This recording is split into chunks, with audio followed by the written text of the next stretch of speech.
We're gonna play Art Loop. It's a game. If you want to play it, go to download and type Art Loop.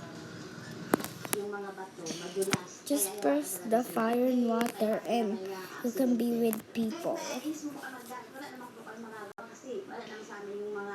See, there's buttons. I want to do is, wait, what should I do? How about the enemy eye? Bro, an ad. An ad, we had to wait. Finally.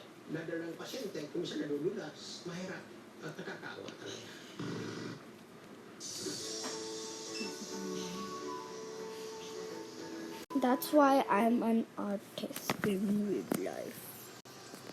Because I play this game. Okay, let's wait for a partner. Oh, there. He's faster than me.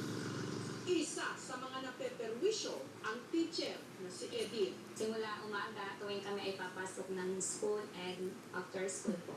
Doon po talaga kami dumadaan at wala pong ibang daan. Sacrifice po talaga. Tsaka yung gastos po sa motor, yung maintenance po, yung sa gulong, madaling masira po. Yung mga bato nga po, sir, so matutulis din.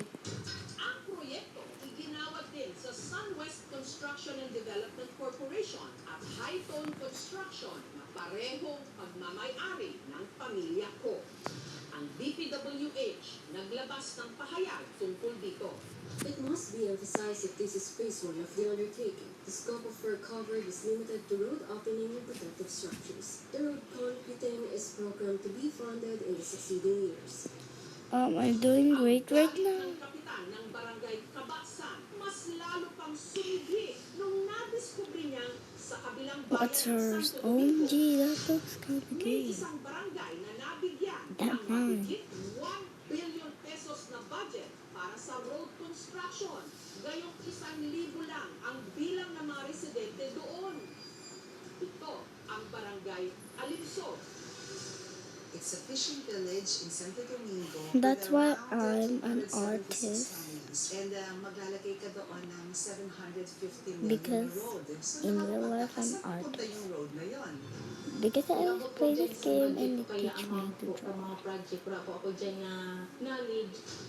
Sa aming pananaliksik, isa lang ang road construction It's night right now and I'm still filming. sa 2024 Say hi. NEP or National Expenditure Program. Oh, Ang budget na ibinigay great. para sa barangay Alinso, I want blue 5 eyes. million pesos. Like the ocean blue eyes trend. Ang iisang You proyekto will know para when sa you barangay make na me ito, cry. naging If you give me those ocean at ang eyes. naunang 5 Let's million go. pesos lang na inilaan, naging 1.1 billion pesos. Parang magic.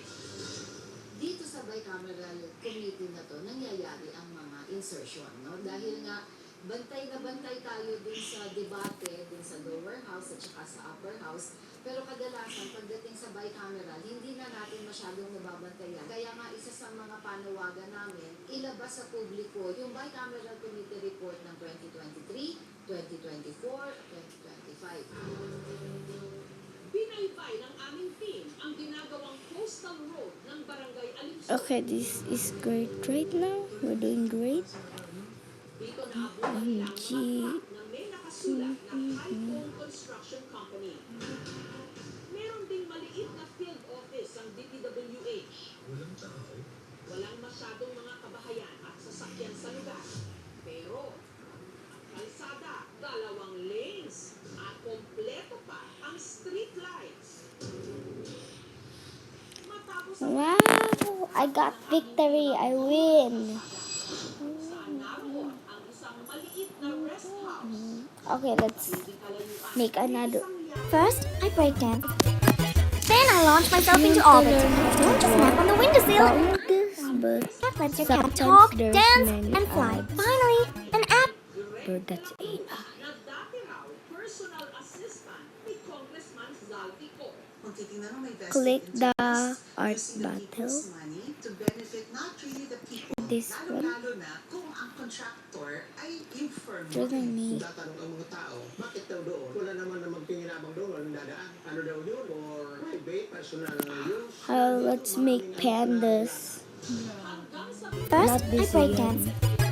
Then I launch myself into orbit. I don't just nap on the windowsill. I perform. SingCat lets your cat talk, dance, and fly. Finally, an app that gets me.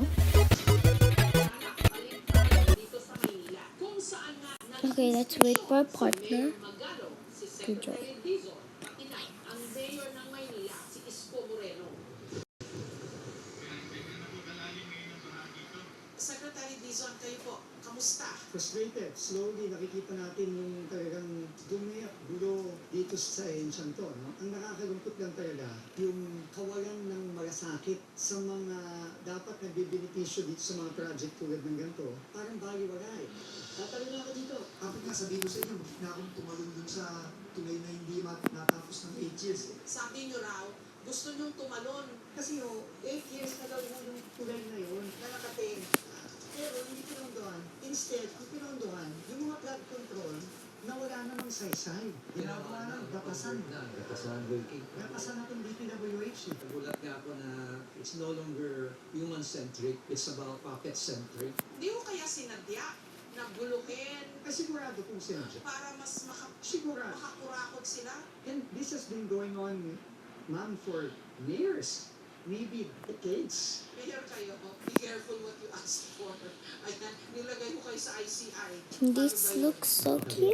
Kasi meron akong trabaho mayor, tapos meron. Oh, I forgot the other one. Tapos kailangan ko pumunta sa field investigation. Pero tag team ho yata kayo madalas ngayon, Mayor. Ang trabaho ko magdala ng gamot. I'm so faster than my teammate. Hindi ako nagsasama lang mo kami ni Mayor. Kasi yung ngayon, ang role po ng DPWH ngayon talaga is mag-provide ng information, documents, and ebidensya sa ICI. Ang mahirap na trabaho ni Sec Prince is involved siya sa fraud audit. It's supposed to be really. Na yung mga infrastructure projects, tuloy-tuloy. At ang masama pa, hindi niya alam kung sino ba pagkakatiwalaan niya. Ang importante dito, malaman natin, mapanagot natin, maayos natin, and then yung mga importante proyekto, roads, bridges, classrooms, Yes. kailangan maayos natin. So para ho kayong evidence gatherers, ganun po ba? Ako ang evidence gatherer at collector. Si Sec Vince naman, being the head of DPWH, tinitingnan niya mabuti kung ano ba nangyari rito para at least alam niya kung paano niya i-manage. Sorry, Mayor, may mga criticisms kasi against you. May project din po pala yung mga diskaya sa Baguio. Ano sagot niyo doon? Unang-una, ipinapathird party audit ko naman. Sabi ko, una, 2022, patapos back na namili dyan. Hindi ko ako namili dyan. Hindi ko alam na yung St. Gerard na yan, may discourage na. Kaya, siguro yung tigahan naman. I'm gonna put a Ito po tongue. yung tennis court. Pero minor lang yung defect. Paglalagay lang ng She's tubig, faster than me. kasi bumakak-bak. The rest, Go yung fast. structure talaga matibay. Ganda pakakagawa. Kaya lang nagiging political issue lang at ginagawang destruction. Pupuntahan niyo rin po ba yung mga flood control project sa Davao? Na malaki rin daw po nakuha nilang pondo. So no colors din po itong inyong investigasyon. Lahat ng flood control project all over the Philippines, pipilitin namin. Nitong Webes, Davao Occidental naman ang pinuntahan ni Secretary Dizon at ni Mayor Magalo kung saan di umano maanumalya rin ang proyekto. Bakit ka nagbayad ng... OMG, she looks so cute. Sinasabi ko sa inyo, wala akong kapilang kahit Is she wearing a diaper? sa Pilipinas. Kahit maubos lahat ng RD sa Pilipinas. Wala akong pakialam. Kung kinakailangan, maubos kayo na, uubusin namin kayo. Secretary, tinanggal po sa budget niyo yung flood control. Ang laki mo yata yung nakaltas for 2026. Kaso, ilalagay daw po sa ayuda, sa AIX. Anong reaction niyo? Alam niyo, ako tingin ko, unang-una, masyado po talagang pinagsamantalahan itong mga flood control, quote-unquote, projects na ito. I got defeat like... Masyado akong na-addict sa paglalaro ng tile push na nakalimutan ko na ang oras. Ang laro nito ay talagang nakakatuwa at nakaka-relax. May iba't ibang klase ng mga tiles sa game. Ang kailangan mo lang gawin ay pagsamahin ang magkaibang tiles sa isang linya. O diba? Ang dali lang. Halika't subukan mo na agad ngayon ang tile push. Ang bagong release ng WePlay. Lalagay sa peligro po nun na zero budget na ang flood control for 2026. I'm gonna try the devil and the angel. Masyado akong na-addict sa paglalaro ng tile push na This again, not oras. this Ang laro na ito ay talagang nakakatuwa at nakaka-relax. May Sa ayuda at AIS, Waiting for my partner. WH flood control projects na Ako pera. naman pabor doon. Huwag lang hawakan ng mga Congress. Let me say hi. O kaya hawakan ng lawmaker. Ibigay na lang siguro sa DSWD. And bahala ng DepEd. I said hi. She's not saying At anything. hindi lamang IX to, marami pang ibang mga programa na patronage tulad ng Tupad, ng AKAP, ng MyFin. Itong mga programa She did not say expression ng mga anything. politiko, no, kung sino yung magiging beneficiary nitong pondo na ito. No? So kaya talagang patronage siya, malakas ang system. Yung names na po na lumabas, Okay. yun na lang po ba yun? O sa tingin nyo marami I want Baka bigla pang may maglabasan pa. Tuloy-tuloy naman yan ang investigation. Does it stop with him? She's so mean. I'm gonna do this to her. But that would depend on the course of the investigation. What about ex-Speaker Romualdez? Basta susundan natin yung mga leads niya. Samantala, nagulat ang lahat sa biglaang pagbibitiw ni Mayor Magalong bilang advisor at investigator ng ICI Biyernes ng gabi. Ito'y kasunod ng utos ni Pangulong Bongbong Marcos na reviewin daw ang kanyang appointment sa ICI.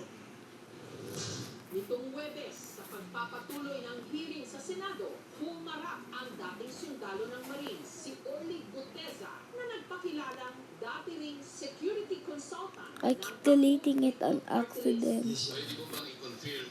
Ibinawis niya si Ko, pati na si dating House Speaker Martin Romualdez, pinsan ng Pangulo. Ayon kay Guteza, mali-maletang pera ang dinadala raw niya The wings. sa mga kasama sa bahay ni Ko, pati na ni Romualdez. Nakabuhat lang ako ng malita ng basura. Ang ibig sabihin ng basura ay malita na may lamang pera. Ang bawat malita ay may lamang humigit kumulang 48 million pesos. Humigit kumulang 3 beses ako mismo ang nag-deliver ng basura sa bahay ni Congressman Saldico sa at sa mga bahay ni Speaker Romualdez. Binanggit din ni Guteza na may Guys, kongresista na nagdala naman ng malaking pera I sa think bahay I'm nito. liking our Si drawing. Congressman Eric Yap ng probinsya This ng looks so Benguet. good. Itinanggi ito ni Yap. Katulad din ni na dating Speaker Romualdez at ni Congressman Zaldico. Time for the Nasaan na ba horn. si Ko? Gayong ipinawalang bisa na ng Kongreso ang kanyang travel clearance at nasa immigration lookout na rin. Wala na raw ito sa Amerika katulad ng unang napabalita. Kundi di umano, nasa Europe na. Nitong Biyernes, sa isang sulat na pinadala ni Congressman Zaldico kay Speaker Bogie D, sinabi niyang babalik siya ng Pilipinas para sagutin ang mga paratang sa kanya. Sagot naman ni Speaker D, binibigyan niya ng hanggang bukas, September 29 si Ko para umuwi ng bansa. Nakakalula yung dami ng zero ng figures na pinag-uusapan Okay, we're doing- Nakakainsulto dahil sa dami ng pera na pinag-uusapan, binabaha pa rin tayo. Bakit lumala ng ganito kalaki yung pera pinag-uusapan? Systemic at complicit na nga itong nangyayaring korupsyon, no? Lalong-lalo na sa DPWH, pero hindi lamang DPWH ang involved dito. No? So kaya ang investigasyon ay nakasentro sa infrastructure, pero dapat hindi huminto lamang sa infrastructure. Palakihin nila ang bahay nila, kahirapan nila kami. Ang ultimate na talo ay ang taong bayan, no? Kasi lalong-lalo na yung mga mahihirap na nangangailangan ng suporta talaga ng gobyerno. Kailangan ay hindi tayo bumitaw sa pagbabantay. Galit na yung mga tao at pagod na tayo. Yay! Oh, I got defeat. Yung kayo nagmana ng DPWH, ang tampulan ngayon ng maraming tuot, galit. Top to bottom cleansing, ito talaga overhaul. Kumbaga sa makina ng kotse. Well, thanks for watching. Bye-bye. Pakita mo yung buong